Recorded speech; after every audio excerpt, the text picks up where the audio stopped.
All right, I wanted to just take a few minutes, anything left over from last week. Joshua, Judges, and Ruth, and how that flowed together, or why did we put all that together?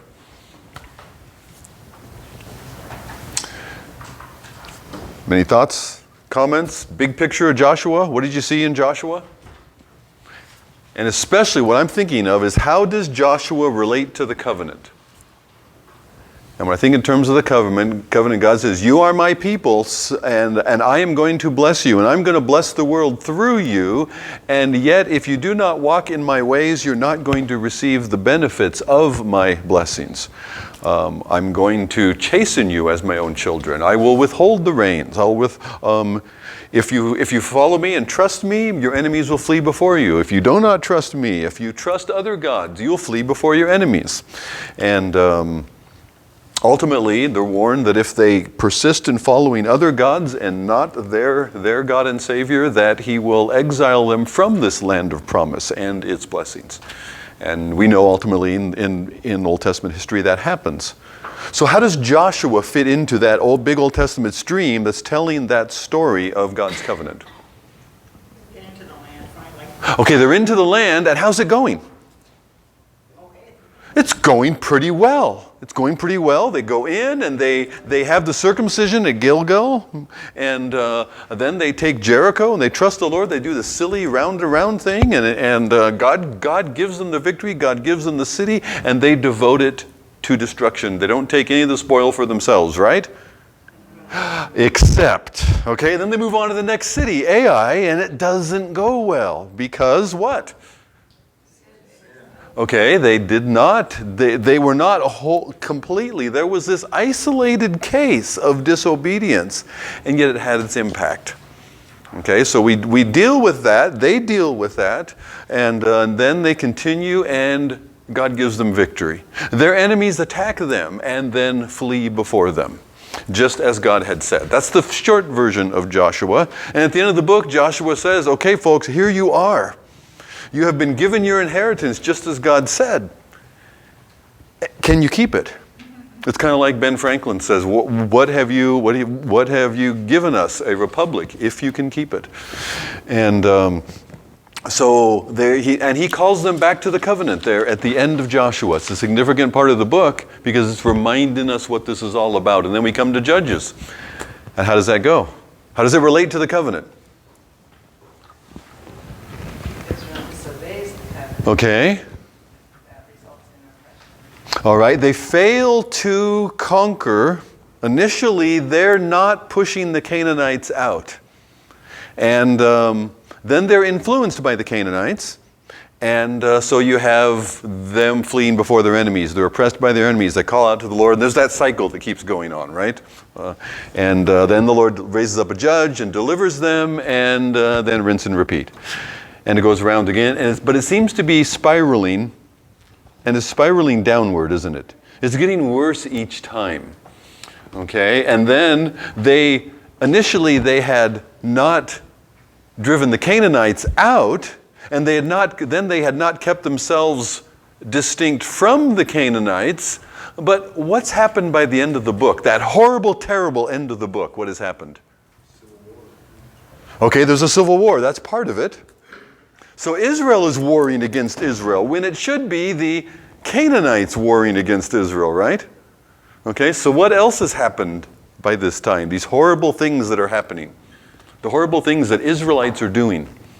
Done the worst things that the other gods. Israel has become the Canaanites. Yeah, I think the Bible Project video does. Did you watch that last week? I think that is a really good job of laying that out. That Israel actually becomes the Canaanites in the process of the book of Judges. Okay, and then you come to the book of Ruth, and you found Ruth way at the other end of your textbooks. Like, what happened to Ruth? It's way in the back there. Why is it way in the back? And it's because the textbook is functioning off of the Hebrew division of the Old Testament, which includes Ruth in with the rest of the writings. So you have the law, the prophets, and then the writings. And so Ruth is at the end. For that reason, but Ruth in our Christian Bibles is right after Judges because Ruth occurs in the days of the Judges. How do you see that in Ruth? How do you see that starting out? In the days of the judges. And what happens in chapter 1? There's a famine in the land. Not just any old place. There's a famine in Bethlehem. And what's Bethlehem's name mean? The house of bread. There's a famine in the house of bread. Wow, that's significant. And so God's people leave the land of blessing, the land of their inheritance, and they go off to Moab to try to survive. How does that go for them? All the men die. Yeah, everybody. Dad dies, the sons die, all the men die. And we're left with these 3 widows, Naomi and her 2 Moabite daughters-in-law. And Naomi, as Israel, is now telling one of her Gentile daughter-in-laws to go back to her own people and her own gods. That I've got nothing for you, you might as well go back to your own Moabite gods. What a terrible thing is happening here. But Naomi is without hope. She says, don't call me Naomi, pleasant, call me Mara, call me bitter. Because God has dealt bitterly with me. Okay. What happens then in chapter? Well, you have Orpah, the one daughter. What about Ruth? Okay, she went with Naomi. She utters those lines. Your people will be my people. And even more importantly, your God will be my God. She is joining herself to this covenant people and the God of their covenant. And she finds immediately, even before she even knows it, she finds the provision for the poor within God's covenant. The gleaning in the fields. She happens to happen upon the field that belongs to Boaz. And you love the little nuances of the story. And there's this kinsman redeemer, which is another provision in God's law, a merciful provision when it has gone poorly. And it went poorly for reasons upon themselves. And yet there's a provision of mercy in God's law for that. And so then you see that playing out, and Ruth and Boaz are then married. There's an interesting little dialogue there where there's a nearer relative, and he's willing to redeem the land, the property, and add that to his inheritance. But when he finds there's a woman involved, he backs away. Why? Doesn't he like Ruth? Isn't Ruth sweet and beautiful and lovely? What's that? Okay, especially enough kids of his own. If there's no wife in order for him to raise up a son for, who he'll be raising up not for his own inheritance, but for his relatives' inheritance. And the son that he then raises is going to take the property that he redeemed back and paid for, and he's going to take it and go and continue the line of Elimelech rather than the kinsman's line. So he's going to pay money out that he doesn't get back. If he pays the money, buys the land because he's a near relative and has claim to the land, if that family is going to be extinct, then he only increases his inheritance. That's a deal. But you see why he backs away. It's not going to help him. It's not going to serve him. Boaz is willing to redeem not only the land, but the woman. And by so doing, he also redeems Naomi. See, the book is called the Book of Ruth, but it's really about Naomi. And the story ends with Naomi having this baby in her own arms. She has been given another son. She's the one who said, I have no sons to give you. Even if I were to marry and have a son, which I can't, would you wait that long? But now, by God's working in ways that she didn't imagine, there is a son in her arms. And that's how God will take care of his people individually, even within the covenant, even when the nation as a whole is falling apart. So Ruth, the story of Ruth and Boaz and what's happening there, and even Naomi, play out as an individual story, a little cameo within that downward spiral of the nation as a whole. And you'll continue to see that through the Old Testament. Things are going poorly, and yet there are these individuals of faith all the way through the story. And hopefully we'll keep seeing them as we go. So Joshua, Judges, and Ruth. Now we come to 1 and 2 Samuel. And 1st and 2nd Samuel basically involve three individuals. Who are those three individuals? Samuel, Saul, and then David. And all three of them are introduced to us in the first book. And not only that, but we're also seeing all three offices in Israel at play here as well. What are those three offices? Okay, we see the prophet, played by Samuel. We see the priest, played rather poorly by Eli. And we see the kings introduced to us in both Saul and David. And we see a little overlapping at times within those roles that shouldn't necessarily be. So it starts out, Samuel picks up with the same line, there's no king in Israel. There's a certain man, we're in the times of the judges, there's a certain man here from the hill country of Ephraim whose name was Elkanah. And he's an Ephrathite, which means he's from Bethlehem. So here we go again. We have a man from an Ephrathite Levite family who moved to the hill country. That reminds us of Judges chapter 17, actually. And this didn't go so well the last time it happened. But this man is a little bit different. We have in our background from Judges, there's no king over Israel. Each man did what was right in his own eyes. And that's almost an apologetic or a rationalization, an explanation of why a king should arise. Now, is it wrong for Israel to have a king? Well, God is good. they didn't want the Lord to be king. Okay. So, and the Lord tells that. He says that to Samuel, right? That they're not rejecting you, they're rejecting me of being king over them. Okay. Is it wrong for Israel to have a king, however? The reason underlying is everyone around them now. It's the wrong part. If it's wrong for Israel to have a king, we have a problem with Messiah. It's not wrong for Israel to, and it would suggest that because they went the king route, well, God's going to give them a better king, but they're always stuck in that lesser than. That doesn't sit well theologically. So it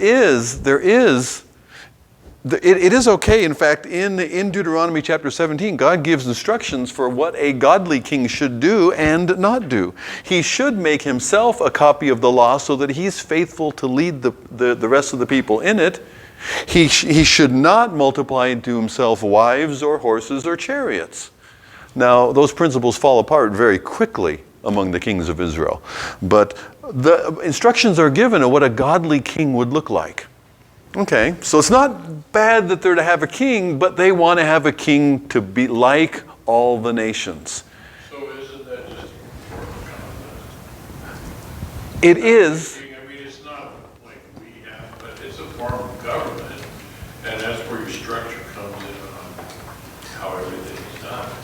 Yeah, and for instance, a common statement I will make today in terms of politics is that if a people will not self-govern, then the alternatives are either anarchy or tyranny. And you see both of those occurring at different times in the book of Judges. You see tyranny popping up, you see anarchy running rampant, because the people are not governing themselves. If the people would govern themselves according to God's covenant, they would not need a king. But they would benefit from a godly king who would lead them in following God in the keeping of his covenant. So that's what they would benefit. Yes, they do need some leadership. They do need some governing to help them with the lack of self-governing. And a king is not necessarily bad. It's they want a king like the nations. We want a big, tall, strong king, a king that will go out and fight our battles for us. What's the problem with that? That job was already taken by somebody else. God says, I've got that. Yeah, Tom. The last part of Judges, in those days, Israel had no king. Everyone did as they saw fit. So I guess Yes. Each one does what's right in his own eyes. Yeah, as he saw fit. we need to do something. Exactly. That's leading into what's coming next in the story. Yeah. Judges is meant to show us, Israel needs a king. Look at the mess they're in by themselves. But it won't get any better if the kings are like the judges. That's the problem. Okay. So you have a priestly failure. You have Eli. What's the story with Eli? What's going on with Eli the priest? What did you pick up with Eli? Wicked sons. Okay, he has wicked sons, and at one point God lays it on Eli's doorstep, doesn't he? He says, Eli, you have chosen your sons over me by letting them do what they please instead of insisting on what I please. You have chosen them over me. And his house is held into account for that. I think that's in chapter 2, verse 27, if you're wondering where that is. 27 to about verse 36. And so God chooses another. There's this Samuel. There's this child. We have this couple introduced, Elkanah and Hannah. Well, they're interesting as well. Hannah, they come to the tabernacle, and they're doing what they were supposed to do. They're supposed to come up to the place where God has chosen, where he has set his place, right? And so the tabernacle is at Shiloh, and so they come to Shiloh. And there they are doing what they're supposed to do, and Hannah is praying. And what's unusual about her praying? It's really without saying anything. Okay, yeah. She's praying like we do, which is weird. You see, an Israelite prayer was out loud. It was voiced. And she's praying silently. But she is forming the words, but she's just keeping it to herself. And so the priest thinks he thinks she's like his sons, I guess, and assumes that she's been drinking too, probably out partying with them for all he knows. And so he rebukes her, and then he realizes he has way overstepped. He's jumped to conclusions, probably the only exercise Eli gets. And he backtracks, and he pronounces a blessing on her as well. And here's another one of those miraculous conceptions. We see a lot of those early in the story, and they're significant people. We saw it with Abraham. We saw it with Samson. And Samson's described in the book of Judges as the one who began to deliver Israel. He began, but he did not finish. Samson was a Nazirite. Samuel is a Nazirite. I think there's a subtle comparison going on here between Samuel and Samson. That'd be fun if you wanted to play around a little bit. That'd be interesting to tease out those parallels a little bit between the two of them. So now this man, if you trace their family in 1 Chronicles chapter 6. You find that this is actually a Levitical family. So Samuel is eligible to serve at the tabernacle because his family are Levites. And that might be why they were an Ephrathite family, and yet they now lived in the Ephraim hill country, because Ephrathah is the area of Bethlehem. And that seems to be where they're from, and they go to the Ephraim hill country. Again, Judges chapter 17 had the same kind of parallel. There for evil, here for good. So there's this priestly family. God chooses Samuel instead, and that choosing of Samuel, where Eli chose his own sons, God chooses another to serve him, even as God is going to do. Saul is going to want his own son to continue. God is going to choose another instead. In chapters 4 to 6, we have more of the Judges kind of story, whereas Israel and the Philistines are kind of a foil in this period of time. The Philistines are only there to serve as Israel's enemy, to show what happens when Israel is faithful or not, when they're walking with God or when they're not. The Philistines just come up at convenient times just to show the difference. The Philistines are not native to the land. The Philistines are not Canaanites per se. The Philistines are sea peoples from a Greek background that come into the area roughly the same time as the Israelites do. And they come into the coastlands, and they actually are the first to end up with iron tools. I think you read about that in the book of Judges. And so they have an advantage over Israel in warfare to some extent, because of the iron that they're using that Israel does not yet have the ability to forge for themselves. And so there's this battle again between the two, and what happens in that battle? That's right. The battle's not going well, so they say, what? Somebody go get the ark. Bring the ark. And so the priests, these wonderful sons of Eli, they bring the ark into battle. Now, do the sons of Eli think that matters really? They're not taking any of this very seriously, are they? Food, the meat that's offered as an offering, the best of that, they're taking it for themselves. And they're pushing people out of the way. And I'm not going to go into all that they're doing. But they do not fear God. Why would they think the Philistines would fear God? They certainly don't. And God shows up in that battle to be all that Eli's sons think him to be. And that's all. God will only be for them what they believe him to be, which is just this old box of stuff we're carting around that's covered with gold. And the Philistines capture it, and they're killed. So the ark of God is captured. God himself has been captured, so it seems. What do the Philistines do? Well, being good idolaters, we captured Israel's God, and we're going to put Israel's God in Dagon's temple, so that we will know that Dagon, doggone it, is more powerful than Israel's God. How does that work out? God has a sense of humor, doesn't he? Did other people see the ark as an idol? And they saw it as the representation of Israel's God, the localized representation of Israel's God, just like their own idols, probably. Yeah. Yeah, that's what I was.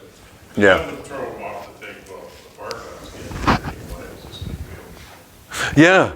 Well, they believe their gods were helping them, and they believed Israel's gods were also. There's an interesting account we'll come into later in Kings, I think, where the king of Syria, Damascus, is attacking Israel, and he's defeated. And so then he says, well, Israel's God is the God of the hills, so let's attack them in the valleys instead. And they're understanding Israel's God to be the same kind of localized deity that's powerful in certain areas as they thought of their own gods. But he is the true and the living God. And that's the difference. That's played out through the Old Testament. It was played out in Egypt in the Exodus, and it continues. It's played out here in 4-6 with Dagon. And so he's bowing down before the Ark of the Covenant. Not only that, but the next day his hands, which are his power, his ability to do anything, are cut off, and his head is cut off. He has no strength, he has no wisdom to compare with the God of Israel. That's what's being demonstrated there. Very graphically, God has a bit of a sense of humor. And God sends plagues, and God sends tumors, and the word for tumors is actually, could also refer to hemorrhoidal tumors. So here's the first colonoscopy in the Bible, okay? That's what's going on. That's what's going on with the Philistines. God has a sense of humor here in the story. And so they are literally falling apart. And they are happy to get this Ark of the Covenant, which has become a plague, a horrible plague for them. They are happy to send it. And they send it, and these ox carry the wagon right to the territory of Israel, to Bet Shemesh. And so they say, okay, yep, the ox took it back to Israel. They knew where they were going, so that's what we should have done. That was the right thing to do. And they included these little offering gifts. I think they were gold models of the tumors, right? And the mice that were spreading the plagues and eating the crops, right. Well, again, if you were to visit Corinth, there's a museum there, and in the museum they have all these little images, little idols almost, of human body parts, all kinds of body parts. I won't go into it, but there they are. And what's happening is when somebody was ill, when somebody had something wrong with them, they would bring to the temple of Asclepius for healing. They would bring as an offering something formed into a model of what they had a problem with. So instead of knee replacement, you want your knee healed. Well, you bring a model of your knee and you offer that to Asclepius, and hopefully that will move the god to heal you. And that's kind of what the Philistines are thinking here. That's why they give the gold tumors and the gold mice. Okay, I'm not sure what Israel did with them, but moving on in the story, let's see, where are we now? I got caught up in that one. Okay, so Samuel becomes a judge, he's a prophet, and in chapter 7, how are things going in Israel? Now we've had the end of Eli, we've had the end of Eli's sons and their lack of fearing God. And now we come to chapter 7 and Samuel is judge. And things are going good. It reminds us of the book of Judges again. With a good judge, things are going good. But his sons are not so good. That's going to be a problem. But there is blessing under the covenant. And yet Israel wants a king. And so in 8:11, I think it's 8:11, Samuel warns them, "These will be the ways of a king who will reign over you. He will take your sons and appoint them to his chariots and to be his horsemen and to run before his chariots." Samuel's warning them, a king like the nations, this is what they do. And he's going to multiply horsemen. He's going to multiply chariots to himself. He's going to have you work his ground. You're going to reap his harvest. He's going to tax you. It's going to cost you. I will provide for you. The king you're going to have to support. It's kind of like government in our experience. Government doesn't produce anything. Government just siphons out of the efforts of other, maybe to provide something in the terms of overall general security and so on. But that's what Samuel's warning them. This is not a good thing. Trust the Lord and follow him. We want a king in verse 20. We know, but there shall be that we may also be like all the nations, and that our king may judge us and go out before us and fight our battles. Rather than God will judge us, and God will go out before us, and God will fight our values, which is the promise of his covenant. So that's why God says to Samuel, it's not you. They're rejecting me. They're rejecting the provisions of my covenant. They don't trust me. So they're looking around, they're seeing, well, how do we get this done? Now we can be hard on Israel here, but what's lingering out there? If we're too hard on Israel here about, they don't really trust God here. They're looking around to the nations around them. How do other people do this? How should we get this done? Can't we easily fall into the same trap? What can I do about this? How can I solve this? Rather than, Lord, what would you have me to do? I love Paul's line there in the book of Acts. Lord, what would you have me to do? And so they go looking for a king. Well, Saul's looking for donkeys, and some have said so is the Lord. Saul's donkeys are found, and Saul is found, so everybody finds their donkeys. And Saul doesn't want to be king, to his credit. How would you describe Saul? Tell me what you know about Saul so far, kind of early in the story here. Almost seems like he has an inferiority complex. He seems to have inferiority or maybe a lack of confidence, maybe insecurities. Yeah. He's in the ceremony that's going to be his coming out party, right? His introduction to the nation. He's hiding behind the baggage. He doesn't. Yeah. He's taller. He's head and shoulders above everybody else. He's a handsome man. He seems to be everything you'd want in a king. Is he more humble or is he shy? Okay, is he humble? Is he shy? Is he insecure? We wonder. That's what I get. I get him as being more humble, knowing that he's good looking and above all, and he doesn't want to be the guy in charge. He wants to be the guy who follows, I guess, or helps be in charge. I don't think that's kind of how I get Or it. maybe false pride.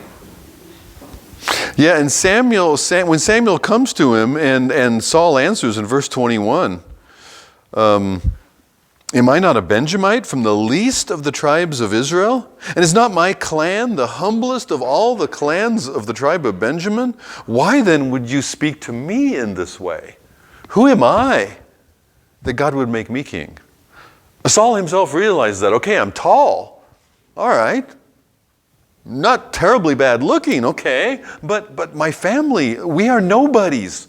We are nobodies in Benjamin, and Benjamin is nobody in Israel. Why would you choose us? Isn't it Judah that the scepter should rise from? That's what was prophesied before. So, yeah, is he humble? Is there some insecurity? Does he know all along that he really doesn't belong in this role? We don't really know yet, but we know he doesn't. God singles him out. He's what the people asked for. He's everything the people asked for. But maybe he knows initially this is not a good idea. But we're left to wonder a little bit about that, exactly what's going on. But the next step, they go back to Gilgal. Why do they go back to Gilgal? To anoint Saul as king, they go back to Gilgal where it all started. That's where they entered the land. That's where they renewed their covenant with God. This could be okay. Having a king is not the thing, but the king is to lead you in the covenant. So we keep going back there. You're going to hear me say covenant week after week. I hope you don't get tired of it.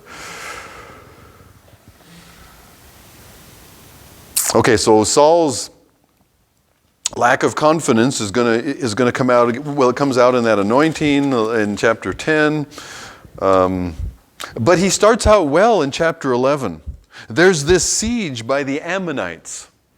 And they're surrounding Jabesh Gilead. And Jabesh Gilead is in your notes, or on this map rather. Let's see, where is Jabesh Gilead? I say it's on the map. Is it on the map? There's Gilgal. No, it is not. Oh, that's too bad. Okay, so much for that. Jabesh Gilead is to the east. It's on the east side of Jordan. So it's a ways out and kind of midway up. It's out of the way. It's a long way away from Benjamin and Saul. Saul's not worried about the Ammonites. They've surrounded Jabesh Gilead and they have humiliated them. They say, you need to surrender us and we're going to kill you unless you allow us to poke out every one of your right eyes. That's what we're going to do to you, just to humble you before everybody else. We're going to make an example out of you about how great and terrible we are. And they make a deal with the Ammonites in this siege. Would you give us 7 days for us to send runners to see if anybody in Israel will help us? And the Ammonites say, sure. They're confident in their position. There's no sense storming the city yet and to lose some of their lives in the process. So they say, sure, they're quite confident. There's nothing that Israel could do. There's nothing that Israel would care to do. The rest of the cities of Israel, the tribes of Israel, to help them. They're on their own. Well, Saul hears about it and he does exactly what a king of Israel should do. He has no real interest himself in Jabesh Gilead, except this is wrong. This is not right. God gave them their inheritance there as well, and we can go in that confidence. And he rallies Israel and off they go and they defeat the Ammonites and it's wonderful. Things are good so far. Jabesh Gilead, in fact, is the one city, we've heard of them once before. They were the city that did not participate in the civil war against Benjamin. Maybe Saul's got a little loyalty towards them there because they didn't come back and come after Benjamin in the previous episodes in Judges. But that'd be all the more reason for the rest of Israel to not really care about them. They haven't cared about them before. And yet, he rallies the troops and away they go. Interestingly, later on at the end of 1 Samuel, when Samuel dies, and the Philistines hang his body and Jonathan's body in shame on the walls at Bet-Shean, up there on the hilltop, there's a wall around the city, and that's where they hang the bodies. And the men of Jabesh Gilead hear of it. And years ago, 40 years earlier, Saul had saved them from shame and dishonor. And they come and they take the bodies off the wall and they take them back to their town and they bury them there. So that honor returns because Saul had come to our time of need, we're going to come to his. Okay, so there's a retirement speech by Samuel. Samuel retires, and again he reminds them of the covenant, verses 13 to 15. And now behold, the king whom you have chosen, for whom you have asked, behold, the Lord has set a king over you. If you will fear the Lord and serve him and obey his voice and not rebel against the command of the Lord, and if both you and the king who reigns over you will follow the Lord your God, it will be well. We're okay here. But if you will not obey the voice of the Lord, but rebel against the commandment of the Lord, then the hand of the Lord will be against you and your king. It's kind of like taking the ark in the battle. Having a king to go in the battle for you will be fine if your king is trusting the Lord. If your king is not trusting the Lord, it is no better than a box. And the box did them no good, not because God's presence was no longer there, but because they did not believe God. They did not trust him. So he was simply to them what they expected him to be. So it's not having an ark you carry around. It's not having this religious trapping or that. It is not having a king or not. That's not the point. It's they trust the Lord. Same question I think echoes through Scripture over and over again. Will you trust me? Will you trust me? That really seems to be the circle we go around on in a track in life. And sometimes we don't do so well, and we take that circle again, and we follow that loop around again to have another shot at it. Will you trust me? Because that's what God is growing in us, an ability to trust him. Now Jonathan comes on the scene in chapters 13 and 14, and Jonathan is better than Saul.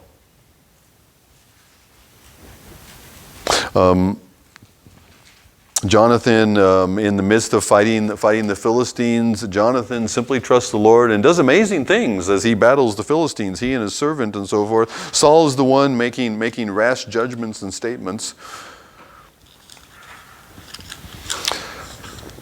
Then we come to chapter 15. And there's the Lord and Samuel depart from Saul here in chapter 15.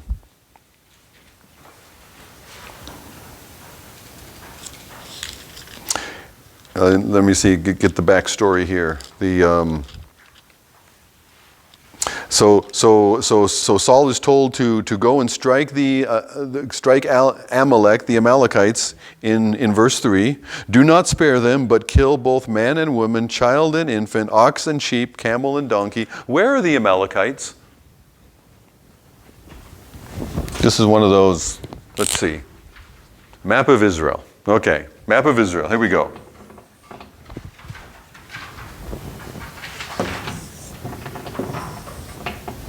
Okay?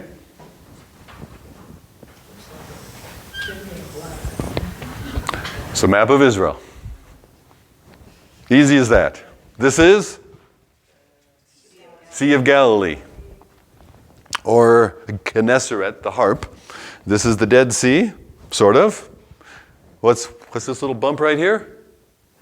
Carmel. And so you have the Jezreel Valley stretching back here. And you have the ridge route going all through here. You have the lower hills, the hill country, the Shephelah, and then you have the coastal plain down here. You want to do a quick map of Israel, little circle, long circle, line in between, and a little bit of a curving coastline. There's Israel. Amalek is down here. So that's where Saul goes to attack Amalek. And he's successful. He kills them, he captures them. There's part of the problem. He's supposed to go and depart and down among the Amalekites, and he pauses and he lets the Kenites go. The Kenites, those are the relatives of Jethro, who had helped Moses in the same area a long time earlier. So he lets them go. Hey, move out of the way here. I'm going to destroy the Amalekites, but I don't want you guys to be caught up in the midst of it. Lets them go, pauses, and then he goes after the Amalekites. And Saul defeated the Amalekites, verse 7. And you could trace that through. And he took the king of the Amalekites alive and devoted to destruction all the people with the edge of the sword. But, verse 9, Saul and the people spared Agag and the best of the sheep and the oxen, the fatted calves and the lambs, and all that was good, and would not utterly destroy them all. They were to all be utterly destroyed as devoted to the Lord, just like at Jericho, just like at Hazor in Joshua's conquest, but they're not. He doesn't do that. He spares the king because that's what kings do. Kings honor other kings. There's a certain respect for another king that a king ought to have. You don't just go willy-nilly killing kings because they're kings after all. They should be treated better than that. And these are really nice sheep. These are really good oxen. These are worth keeping.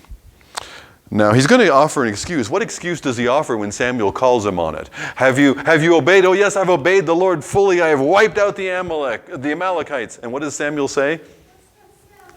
What's the sound of bleeding that I hear? You wonder, is Samuel's eyesight going by this time and Saul thinks he can get away with it? But Samuel can hear the difference. Yeah, he knows what... And it's not that he needs his own senses to know. The Lord has told him what Saul has done. And then what excuse does Saul give? Oh, these are just for a sacrifice. Well, what's the problem with that? The Lord didn't want that sacrifice. Oh, okay, first of all, obedience is better than sacrifice. Yeah, there's a line that we learn and we quote, right? Obedience is better than sacrifice. But what else? He didn't just have sheep and cows. Who else did he have? He didn't bring Agag back for a sacrifice unless Agag was going to celebrate the feast with him. Yeah.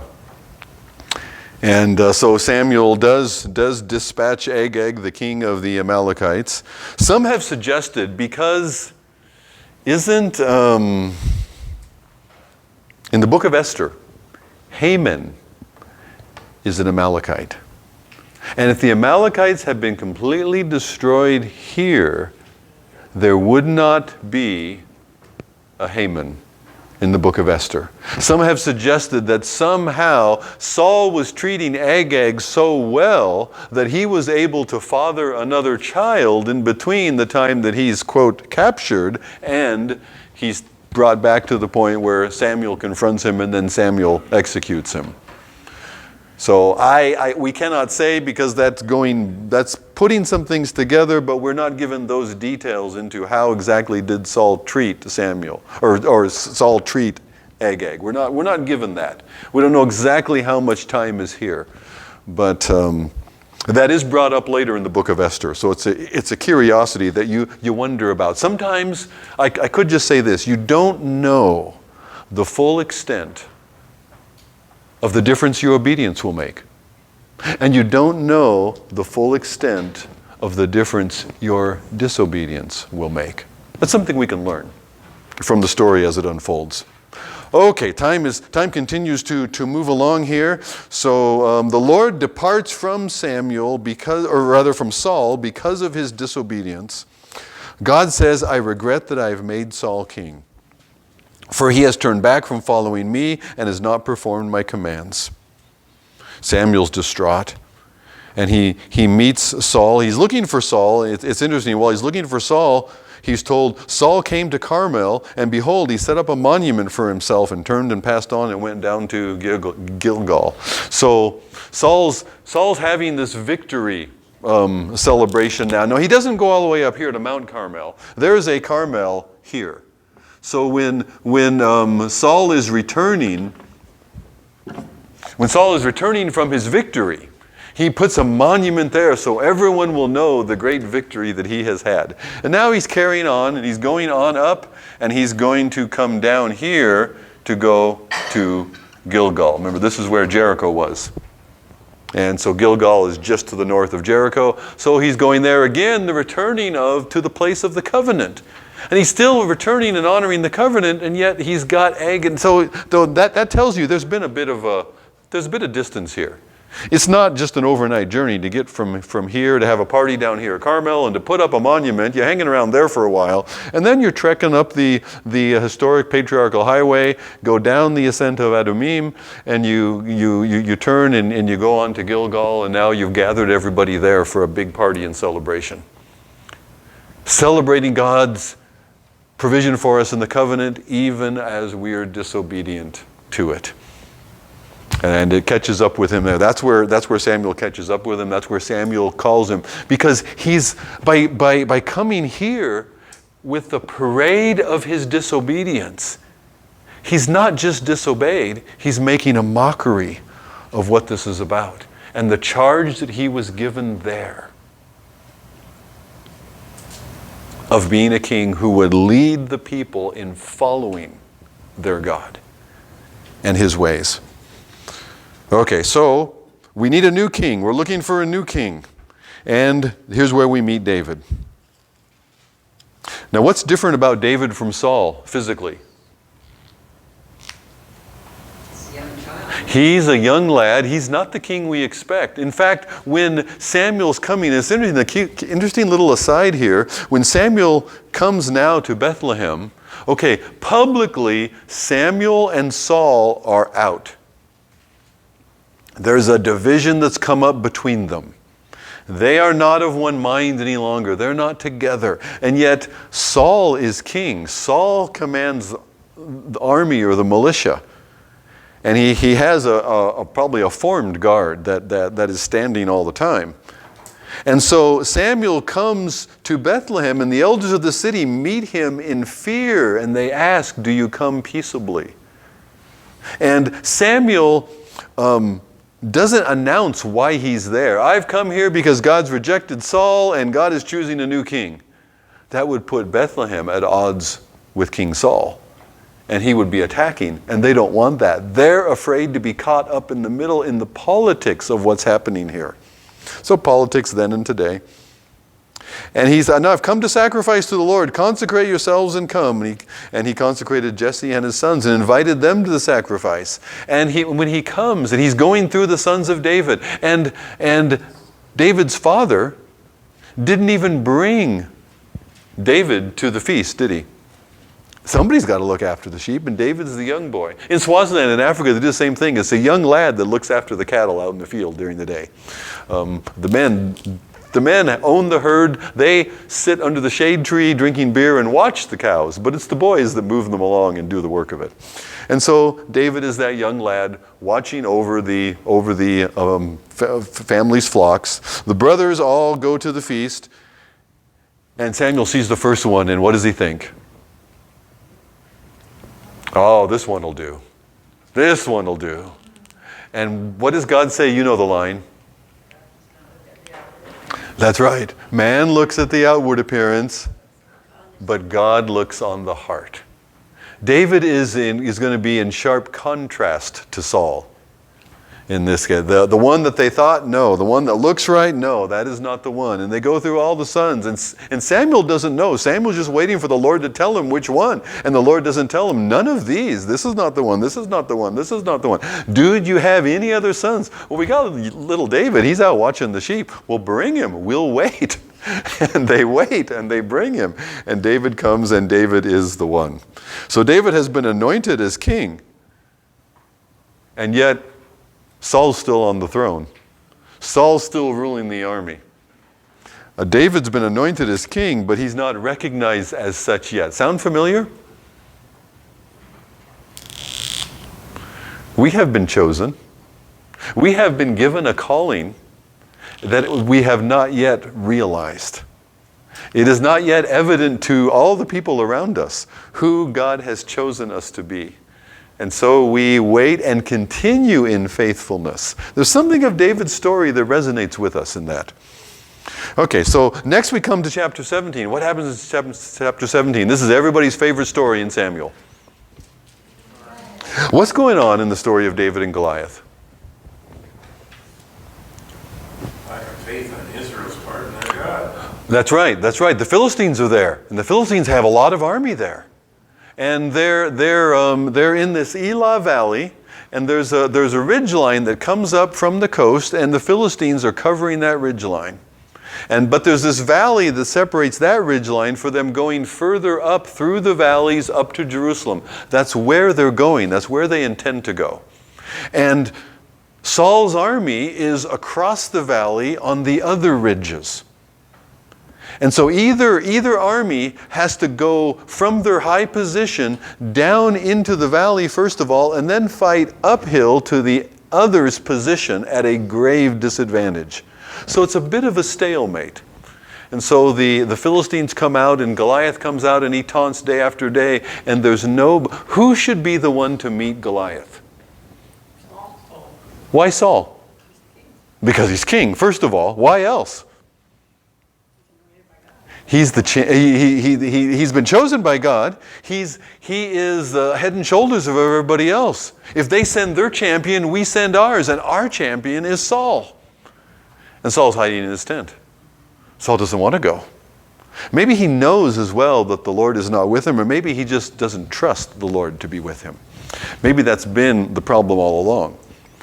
But so David's not in the army. David's not been called up. David's been watching the sheep, but his father has some of his older brothers in the army. And so his father sends David with some grain and some cheeses, and he sends something else, I forget. But I always remember the cheese sandwiches, the bread and cheese.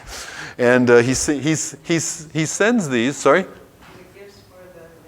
Yeah, he sends the grain, he sends some food for his brothers, and he sends the cheeses as gifts. Give these to the officer in charge of your brother's unit. He's supposed to distribute them, share them. This is provision for all the men. And he's wanting his sons to be treated favorably if they go to battle. He doesn't want them to be the first ones sent. Hold them back if you can, Their father sends cheese. Some of that's going on, right? And so David's there, but David gets there and he's astounded at what he sees. What's going on with this Philistine? And David can't believe it. David's just, he's a simple country boy. He knows what God has said, and he knows what this Philistine is saying. And how can this stand? What are you all afraid of? And he goes to the king. What shall be done for the one who will take on this champion? Because I'm ready to go. They're not too sure about it, but no one else will go, and so they're actually going to send David out there. And they put Saul's armor on him, and how does that go? That's no good at all. And he's not going to trust Saul's armor. He can't move in this stuff. He hasn't tested it. He's not experienced in it. It would simply slow him down. So he goes out without any human armor at all. And he picks up 5, and it's not simply a matter of David is a crack shot with a sling. And he is. And he's experienced. He's killed the bear and the lion in the defense of the sheep. That's a helpful analogy that God will use him to kill the bear and the lion that would threaten God's sheep. But it's not that David's a crack shot, and it's not merely that David is brave. Be brave like David. That is not the point of the story. David believes God. David believes that if we will trust God, like God said, our enemies will flee before us. I don't need armor. I just need to go out in the name. And that's what he declares to Goliath. He says to Goliath that God is going to work here today so that all the world may know. I love the line. Let me find that. Okay, David, he's going out. What have I done? His brothers are giving him a hard time. Saul clothes him with his armor in verse 38. That doesn't work. Verse 42 of chapter 17. The Philistine looked and saw David. He disdained him, for he's but a youth, ruddy and handsome in appearance. And the Philistine said to David, am I a dog that you come to me with sticks? And he doesn't even have a sword. And the Philistine cursed David by his gods. And the Philistine said to David, come to me and I will give your flesh to the birds of the air. The vultures are circling again. And then David said to the Philistine, you come to me with a sword and a spear and a javelin, and they're big. But I come to you in the name of the Lord of hosts, the God of the armies of Israel, whom you have defied. This is not about me and you, buddy. This is about you and God. This day the Lord will deliver you into my hand, and I will strike you down and cut off your head, and I will give the dead bodies of the host of the Philistines this day to the birds of the air and the wild beasts of the earth, so that all the earth may know that there is a God in Israel, and that all this assembly may know that the Lord saves, not with sword and spear, for the battle is the Lord, and he will give you into our hands. That those assembled here today, these Israelites cowering behind me, that they will know that God saves, that they would trust him too. That's what's going on here. And of course we know that David is victorious, and now David is the band on the run, borrowed from Paul McCartney and Wings. Everyone seems to like David better, but they're afraid to help David because of Saul. So there's that going on. There's intrigue and betrayal. I posted in your notes also linking to several of the Psalms that occurred during some of this time. There's some annotations with Psalms that tell us when they were written. When David was fleeing from Absalom, or when he was in Ziph, and so on. And so I tried to give those linking. An interesting thing, David actually goes to the stronghold, and the stronghold is Masada. So Herod builds a stronghold there. Herod, I think, in a couple of different ways, is trying to be the new David. He builds this fortress called the Herodium just outside of Bethlehem, overlooking the fields of Bethlehem. He builds his stronghold in the place that was David's stronghold, there at Masada. I think Herod's got a David complex. He wants to be the new David. But so that'll come out, that Hebrew word. In fact, Psalm 18, you are my fortress and my deliverer. You are my Matzada. That's the Hebrew word. David is merciful. He's merciful with Saul. He's merciful with the foolish man Nabal. He's merciful with Abner, who is Saul's general. He extends mercy to those who are his enemy. He hangs out with the Philistines. There's a time that David serves as a Philistine sheriff in the Negev. The Negev simply means south. That's this area down in here. And so there's some Amalekite raiders, apparently, that seem to survive. That doesn't work. This would challenge my earlier assumption about Agag, because there's Amalekite raiders later that take over David's town, and David has to go after them. And there's that line about the one who stays with the baggage to get the same reward as the ones who went into battle. But David is a sheriff for the Philistines. The Philistines think he's raiding Israel down here. He's raiding southern Judah, and that David is making himself all the more anathema to Israel, so they're happy for him, and they give him control of the area. Well, he's not. He's protecting Judah from the Amalekites and from other raiders instead. And so he's a Philistine sheriff in the Negev for a bit of his career. And David learns of Saul's death in chapter 31 of 1 Samuel. And what's remarkable about chapter 31? Actually, you see it all the more. You see it all the more in chapter 1 of 2 Samuel. In verse 17, David lamented. David lamented, and he goes on, your glory, O Israel, is slain on your high places. How the mighty have fallen. Tell it not in Gath, publish it not in the streets of Ashkelon. Don't let the Philistines celebrate over this. You mountains of Gilboa, let there be no dew or rain upon you. A terrible thing has happened, a grievous thing there. The blood of the slain, the fat of the mighty. The bow of Jonathan turned not back. The sword of Saul returned not empty. Saul and Jonathan, beloved and lovely, in life and in death, they were not divided. See how graciously David speaks of and laments and honors Saul in his death. He would not touch his life himself when Saul was alive, though Saul ruthlessly hunted him down like a common criminal. And at his death, he honors him and mourns him. I think David's somewhat shrewd in terms of how he should respond to, but he also, the core of it is David trusts the Lord. He doesn't need to take vengeance.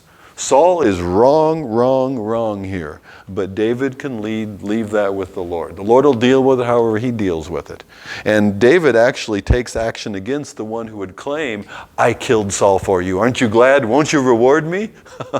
Not at all. Not at all. Who are you that you would dare touch the Lord's anointed? He's for God himself to deal with. And it turned out the guy didn't really kill Saul, did he? No, he's trying to claim credit for something he didn't do. He's trying to put one over on David, and so but he condemns himself by his own testimony. And so then you have a period of time. Now what's the time frame that all this is happening in? Saul becomes king roughly when? Do you remember? Saul becomes king about 1050. We know that the best date we're able to nail down is 1010. And 1010 is when David becomes king of Judah. So 1003 BC David becomes king of Israel. And David reigns for 40 years, and Saul apparently also reigned for about 40 years, and Solomon also reigns for 40 years. So it's an easy trio to remember: Saul, David, to Solomon. 40, 40, and 40. And roughly Samuel's about 1070 to 1050, and then he continues into Saul's career. So Samuel is judging, and then they have a king, and Samuel continues. Samuel doesn't die at 1050. Samuel continues through into Saul's reign, anoints David, and so on. Does Samuel continue to see David become king? Old Testament trivia. No, he doesn't. Because David attends Samuel's funeral before he's king. Yeah. So Samuel does die. David attends his funeral, then runs off in hiding again because Saul's still after him. Okay, so that's roughly the time frame to put all that in perspective. Oh, let me see. Where are we? Where should we jump to? Okay, David laments Saul's death. David's king in Judah. Well, after Saul dies, who's king in Israel? There isn't anybody right away. Rules for a little while. Ishbosheth only rules for 2 years. So this is where it gets tricky. Ishbosheth rules for 2 years, but when Ishbosheth dies, he becomes king of Israel as well. But David is only king in Israel 7 years after he's king of Judah. So there's 5 years unaccounted there. And in those 5 years, it appears that Abner, Saul's general, is holding control. And maybe Ishbosheth is not old enough to rule yet. We don't know. When a king wasn't old enough to take the throne and rule on his own, to rule with authority yet, somebody else would hold the place for him. Maybe that's what Abner's doing. But then there's a falling out between Abner and Ishbosheth. And Ishbosheth accuses Abner of disloyalty. And so that turns Abner, and Abner is willing to give Ishbosheth over to David. Ishbosheth is assassinated, however, by somebody else, and David is courting Abner. But then there's this political intrigue between Joab and Abner. What's going on between Joab and Abner? We have Joab and Abner. Who's Joab?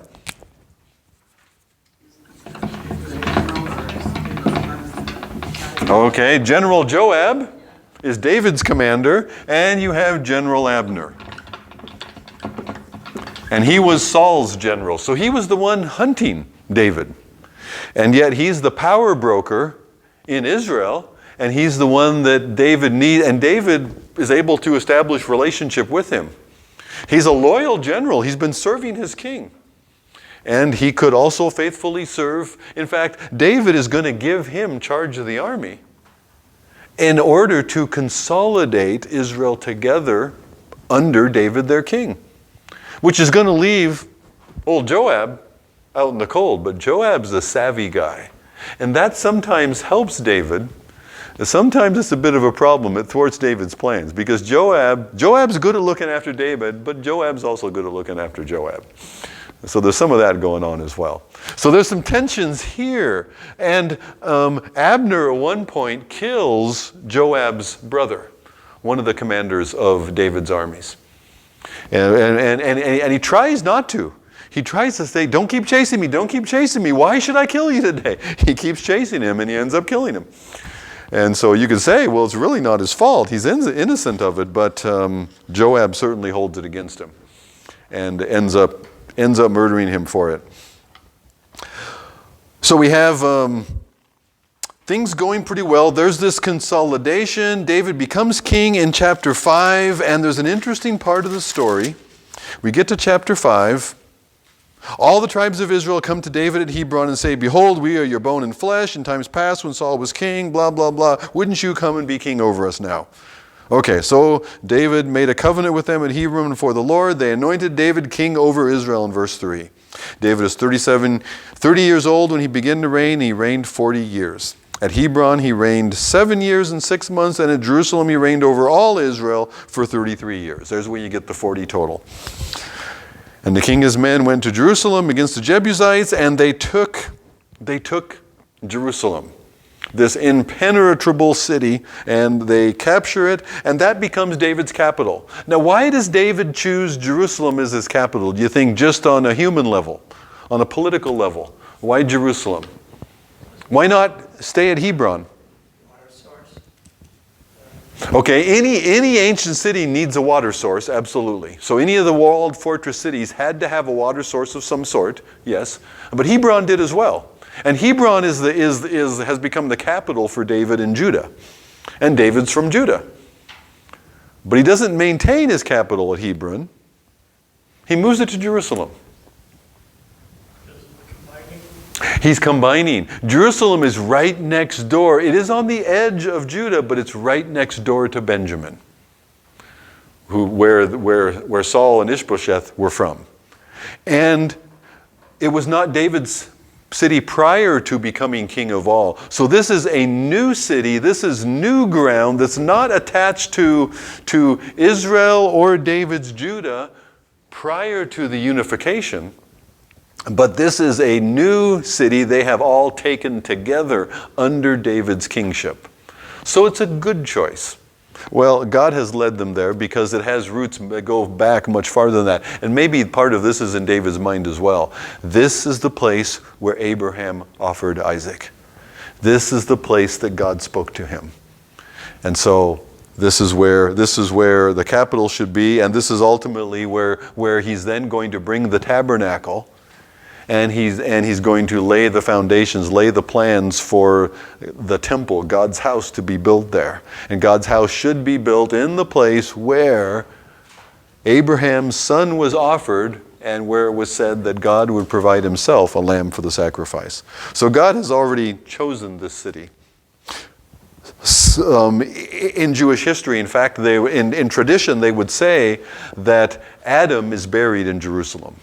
That Jerusalem is indeed the center of the world. It is the navel of the world. Okay? It's the beginning place. Let's see. Okay, moving on to looking at the time. So things are going pretty well there in chapter 5. So they capture Jerusalem, and now verse 17. The Philistines heard that David has been anointed king over Israel. And all the Philistines went up to search for David, but David heard of it and went to the stronghold. Now the Philistines had come and spread out in the valley of Rephaim, and David inquired of the Lord, shall I go up against them, or should I stay here in the stronghold where it's safe? Will you give them into my hand? God, the battle's up to you. And the Lord said to David, go up, for I will certainly give the Philistines into your hand. And David came to Baal-perazim, and David defeated them. And he said, the Lord has burst through my enemies before me like a bursting flood. Therefore he gives it the name. Philistines left their idols there, and David and his men carried them away. And the Philistines came up yet again and spread out in Rephaim, and David inquired of the Lord, you shall not go up. Go around to their rear and come against them opposite the balsam trees. And when you hear the sound of marching in the tops of the trees, then rouse yourselves, for then the Lord has gone out before you to strike down the Philistines. And all of this, now again you have the Philistines. The Philistines are serving a purpose for us. The Philistines are the enemies of Israel. Is Israel going to flee before the Philistines, or are the Philistines going to be defeated and flee before Israel? And David is king, life is good in Israel, everything's well, we now own Jerusalem, and the Philistines are fleeing before us again. Okay? We're back on track. As long as the Philistines are running from us, instead of we're running from the Philistines, we know we're back on track. That's kind of one of those weather vane things you can tell. How are things going in the early chapters of the Old Testament? What's happening with the Philistines? And right now, the Philistines are running. That's a good thing. So the ark is brought to Jerusalem. There's a little bit of problem with that along the way, but things are going swimmingly, in fact. They're going so good that we arrive at chapter 7, and this is important. This is huge. This is big deal. God makes a covenant. David makes a proposal. The king lived in his house, and the Lord had given him rest from all of his enemies. Things are going well. And the king said to Nathan the prophet, I dwell in a house of cedar, but the ark of God dwells in a tent. And Nathan said to the king, go, do all that is in your heart, for the Lord is with you. But that same night, the word of the Lord came to Nathan. Go and tell my servant David, thus says the Lord, would you build me a house to dwell in? Have I not lived in a house I have not lived in a house since the day I brought up the people of Israel from Egypt to this day, but I have been moving about in a tent for my dwelling. In all the places where I have moved with all the people of Israel, did I speak a word of any of the judges whom I commanded to shepherd my people, saying, why have you not built me a house? Now therefore, thus you shall say to my servant David, thus says the Lord of hosts, I took you from the pasture, from following the sheep, to be prince over my people. I have been with you wherever you went. I have cut off your enemies. I will make you a great name. I will appoint a place for my people Israel. I will plant them so they may dwell in their place. Violent men shall afflict them no more. Moreover, the Lord declares to you in verse 11, the Lord will make you a house. There's the turnabout. David wants to build a house for the Lord, a temple suitable to the Lord and honoring Him. And the Lord says, no, I'm going to make you a house. I'm going to make you a dynasty. And this is the Davidic covenant. He says, when your days are fulfilled, you lie down with your fathers. I will raise up your offspring after you, who shall come from your body, and I will establish his kingdom. He shall build a house for my name, and I will establish the throne of his kingdom forever. I will be to him a father, he shall be to me a son. He goes on, and there's some, he talks about when he commits iniquity, and now we're clearly talking about David's son Solomon and those who follow, but there's something more than that. There's going to be one who comes from your body, from your line. He shall build a house for my name, and I will establish the throne of his kingdom forever. Now, what is this house that we're talking about? Is it a rambler over on 33rd? The house? Is the house the nation, the people as a whole? The house that David is talking about. What's the house David's talking about? I want to build a house. I want to build a house for the Lord, for the tabernacle or the Ark of the Covenant to live in. I want to build a nice big temple house. And God says, this is a place for God to dwell. And God says, I will build for you a house, or from you a house. I will build you a house. I will build you, first of all, a dynasty. But in this house that I will build, he, this king who will come, he shall build a house for my name, and I will establish the throne of his kingdom forever. There's something of the furtherance of the Davidic promise here. Through the sons of David to the son of David, through whom God will build a house. And we are that house, and that's where it goes back to the people. As we're talking about, and that house for God, the dwelling place of God, is with his people. And we're getting a taste of that now in the church age, where the Spirit of God dwells within us. And we are individually, our bodies are a temple of the Holy Spirit. But a church together, a local church, an assembly, a body of believers, is a temple of the Holy Spirit. And God says in 1 Corinthians 3 and in 6, don't mess with my house. This is my house. So there's this Davidic covenant, and now all the kings of Israel are going to come from the line of David. And the line of David is going to be followed and traced and protected, and it pops up again in the Gospels as well, in Matthew and in Luke, a couple of different lineages.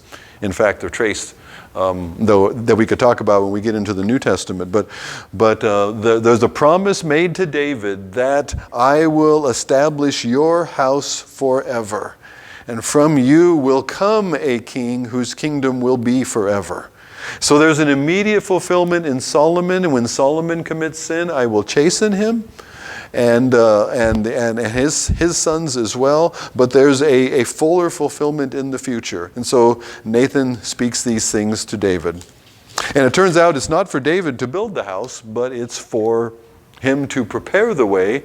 And so David doesn't build the house, but his son is going to build the house, his son Solomon, because it's the greater son who's going to build the greater house, the ultimate house.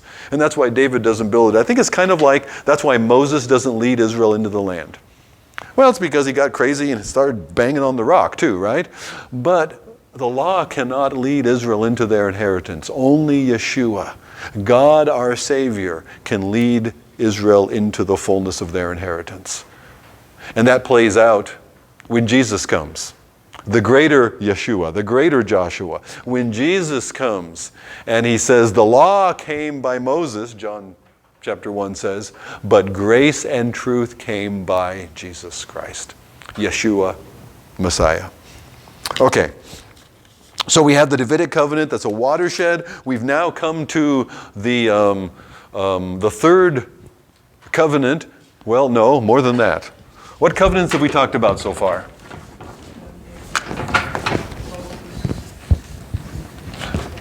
Okay, we've had the covenant with Moses at Sinai.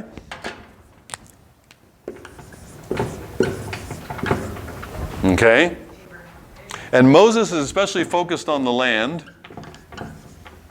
In the land, out of the land. The blessings of the land or without the blessings of the land. Okay, we've had Abraham. And Abraham was focused on land. I will give you this land. I will give you a descendant or a seed. And through you there will be a blessing. All the nations of the earth will be blessed.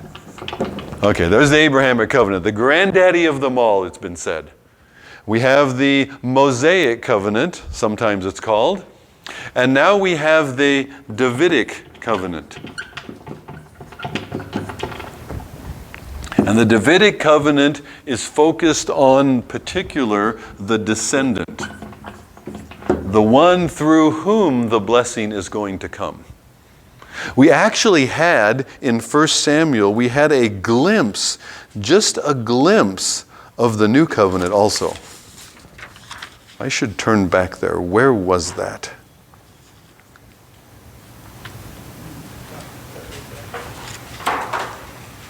If I could find it, I'll turn us back there.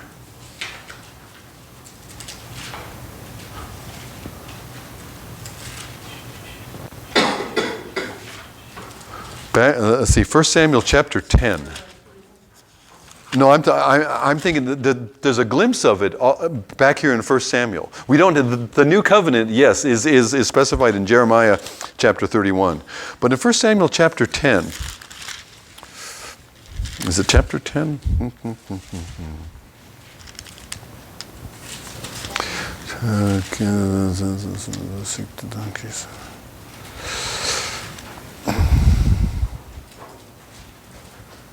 Okay, here it is in chapter 10, verse 6. Samuel's telling him what's going to happen. You're going to come to a place, there's a garrison of the Philistines, and there, as soon as you come to the city, you'll meet a group of prophets coming down from the high place with harp, tambourine, flute, lyre, them prophesying. Then the Spirit of the Lord will rush upon you, and you will prophesy with them, and you will be turned into another man. The Spirit of the Lord, Saul, is going to come upon you, and you are going to be turned into another man. And then as they're coming along, that happens to him just a little later in the verses. But the point I was looking for was there, that line in verse 6. The Spirit's going to come upon you, you're going to be turned into another man. That's what Saul needs. Now this is just a temporary thing happening. There's a special anointing on him that happens at that time, in that moment, and is to tell Saul and others around him that God's blessing is upon him, that God has chosen him. But what Saul would need in order to be faithful to the Lord is for the Spirit of the Lord to come upon him and for him to be turned into another man. And we're going to see that happen in Jeremiah, as Daryl said, Jeremiah 31. That's where we're going to come to that new covenant. And that's where the blessing will come from. So the Abrahamic covenant is going to include the Mosaic, the Davidic, and the new covenant, Jeremiah 31. I should add new in there. So that's one of the reasons 2 Samuel chapter 7 is so big, because it introduces us to the second line of promise. Through whom will the descendant be? Saul was not good enough. Israel needs a king, but Saul wasn't good enough. And David isn't going to be good enough. How do we know that? Oh my goodness, keep reading. Right? Oh, it was so good. It was so good. And then it was so bad. Chapter 11, in the spring of the year, the time when kings go out to battle, and David sent Joab and his servants with him. And they ravaged the Ammonites, good for them, and besieged Rabbah. But David remained at Jerusalem. And if you go to the old city, the city of David today, you can be at the upper, at the highest level of it, where they found the remnants of what are believed to be and understood to be David's palace. And later on, it was turned into an administrative building for the later kings over the ensuing hundreds of years. But when it was David's palace, David could walk out onto his porch, and there's these houses that would be going down the slope below him. And you can imagine where there were houses. There's the ruins of a couple of the houses that are still evident there. And you can imagine what it would be like then to stand up there on David's balcony and to look over the flat roofs and the patios on the rooftops of the houses down below. What would be a fairly private place, except the king who lives upstairs. And as the king is looking over the city, he notices near at hand in one of those houses going down the hillside, there's this woman, and he sees her and he says, "Who is that?" And he's not just making a passing comment. He wants to know. He sends somebody to find out, who is that? And he finds out, and yet he has her brought. And she's the wife of one of his faithful soldiers who's right now in battle on his behalf. And yet he takes her.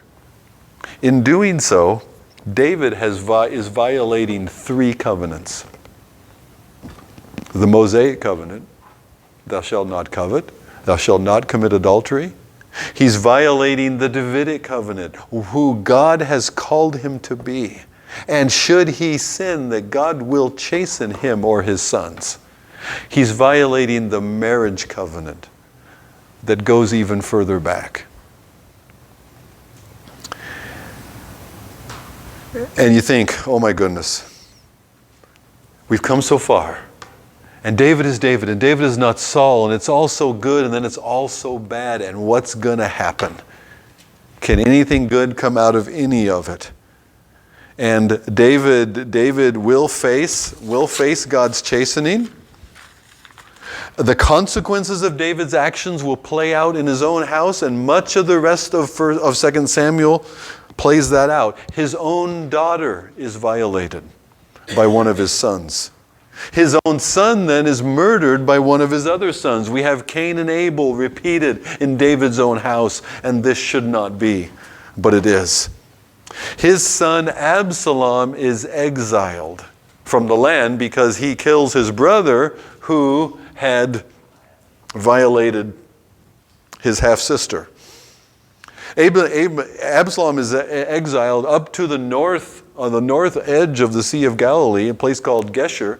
He goes there because, anybody know? Why does Absalom go to Geshur? That's where his mother came from. David takes a wife from this man who's the son of the king of Geshur. And Absalom flees back to this city-state up at the northern end of David's territory, where his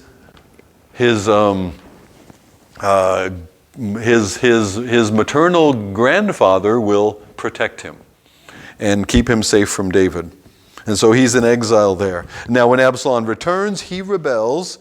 Job's involved in his schemes and is operating to try to bring Absalom back and put it together, but the scheming doesn't put it together. It just makes the thing erupt. And Absalom begins to court favor and plan his rebellion, and maybe he's lost respect for his father along the way. And we know that Absalom rebels and declares himself to be king. David is humbled. What's remarkable here is how David responds. When there is another claim to the throne, how does David respond compared to how Saul responded? I think that's the bigger difference. The difference is not that David was a better man than Saul. The difference is, how does David respond to his sin? And how does that relate to his trust in the Lord? When David's leaving the city, they're going to take the ark with them. Some guys go and grab the ark, and they're going to take it out too. Some of the Levites are going to bring the ark with him because David's going, the king's going, the ark's coming with him. David said, no, leave that in the city. That's the place of God's dwelling. If God brings me back here, we'll leave that with him. David is he's not going to repeat the ark being carried off into battle against the Philistines. He's going to trust himself not to the ark. He's going to trust himself to God. When people attack and blaspheme him along the way, and his loyal friends want to go and attack them, David says, no. They're right. God is having them curse me today. Today is a day that I should take that. David humbles himself before the Lord. You see that in Psalm 51, Psalm 32. You see David's humility concerning his sin. God's judgment does fall on David's own household. What was told him in chapter 12, what you have done in secret, I'm going to do out in the open, and Absalom does it with the concubines that have been left behind. Absalom ultimately is killed, and David is then finally restored. As the book winds down, we're now still realizing things are not as good as we had hoped with David. David, a good king, is not the answer. David is still a sinful man, and Israel needs better. So we're left looking for a better king. There's another rebellion, Sheba's Benjaminite rebellion, and that's put down. David's rule is tentatively reestablished in the closing chapters. But the sin of Israel and their king, there's a census incident in the very end. And it's a confusing incident because the Lord is angry with Israel. And so he inspires David to take a census.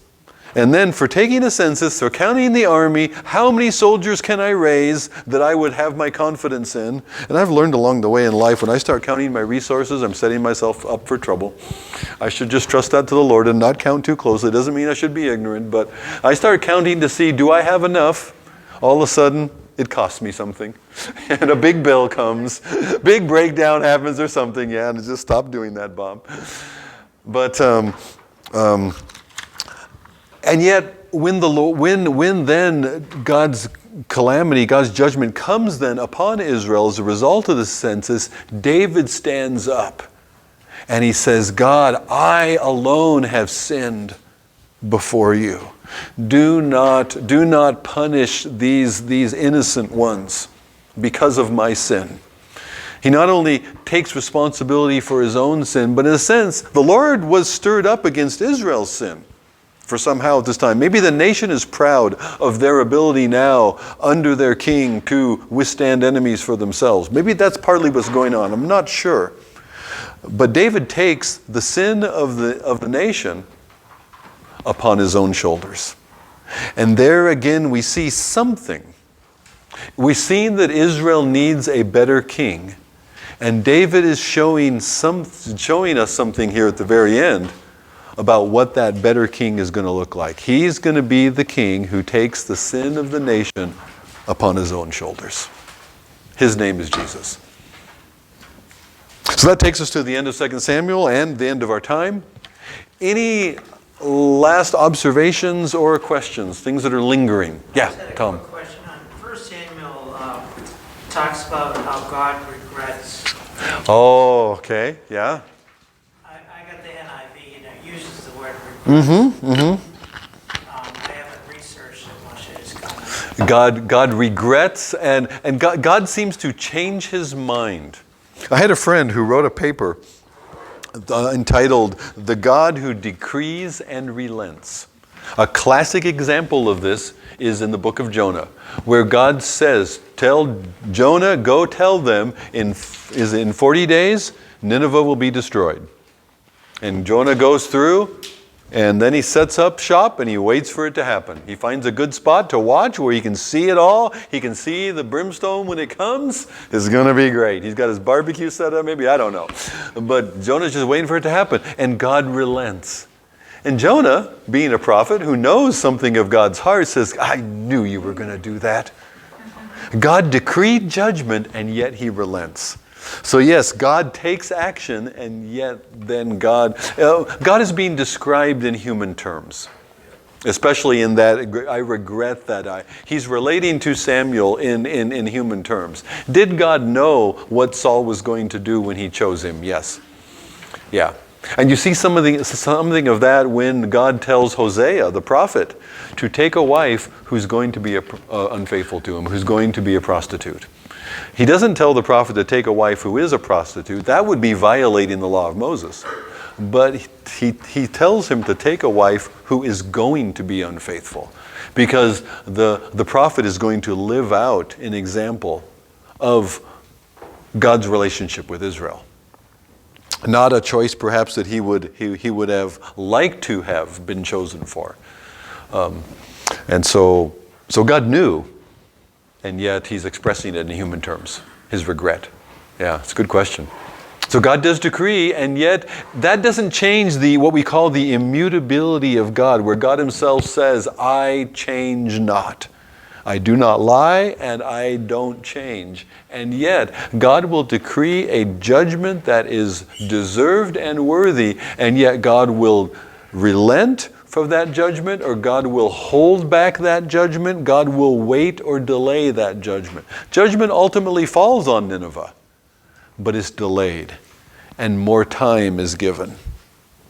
So Jonah himself cries out, how long, O Lord, how long? Any other thoughts or questions? Yeah, Margie. One thing I was wondering is where David's numbering the people. Uh-huh. It referred back to Chronicles, and it said that Satan enticed David to number the people. So I was kind of like, And yet in 1 Kings, and there's an interesting thing we'll come across later on in one of the stories as well, where there's a spirit that comes before the Lord and says, I know what we'll do. I'll entice Ahab to do such and such. Yeah, so there's some of that going on. And so is the Lord is sovereign over this, but is he then allowing Satan to entice David in this way because Israel has become proud? I think it's not just David. It's something about Israel as well, because that's what 2 Samuel describes. And yet, so when you put all that together with the numbering is not just how many people do I have. It's one of two things. It's how much of an army can I raise, how strong is my militia, or what is my tax base. It's one of those two things. And either one of those is looking to human potential instead of trusting God for his blessing in prosperity or for his security before Israel's enemies. And so Israel's becoming they're doing so well that they're becoming proud in how well they're doing. And golly, we need to be so careful about that. When God's blessing is upon us, Satan would love to turn gratefulness into pride. And so maybe there's the mix between the two occurrences. Satan turning gratefulness into pride. Well, let's pray. I'm sorry, one more. I've always wondered how Jesse and David's brothers reacted when he was anointed king, and it took so many years for him to become king. And were they so... Oh, wow. small that they kept their mouths shut, or were they trying to jot up decisions under his rule, or, I don't remember reading it. And Saul along the way pretty quickly seems to figure out that David's the chosen one. That he's trying to eliminate him. Saul is acting like Herod. Yeah, trying to eliminate the competition. Yeah, and how's that playing out with David's brothers, who along the way were not? Yeah, one of David's nephews, actually at the end of the book is mentioned. The son of David's brother actually takes out one of the giants for David when David's older and is just not up to the task any longer and really shouldn't be in the battles anymore. And so there's been some healing in the family along the way. But yeah, that's the tension of God has said, and yet we don't see it yet. And so we live by faith of what we have not yet realized. That's the world we live in. And people around us don't believe it. They say, you say, where is the promise of his coming? Yeah, so we can identify with some of that. And how much did that happen in Joseph's family? How much did that happen in David's family as well? That's a good thought. Yeah. Well, let's close in prayer. Paul, would you lead us? Father, we just thank you for this great opportunity to review your word and learn from it, Lord. We pray that your Holy Spirit impart those lessons that you shared with us tonight, Lord. We just want to thank you for that. We pray, Lord, that as we go, that we take these thoughts and knowledge with us that we can share with others. And we'll truly thank you for all this in Jesus' name. Amen. I did give you a handout, the 2 handouts that'll go along with your King's reading. One of them just lines up the different kings and the prophets and gives kind of just a summary. So if you want to use that to try to keep straight, sometimes you run into similar names or same names, different kingdoms, same names, and it gets hard to follow.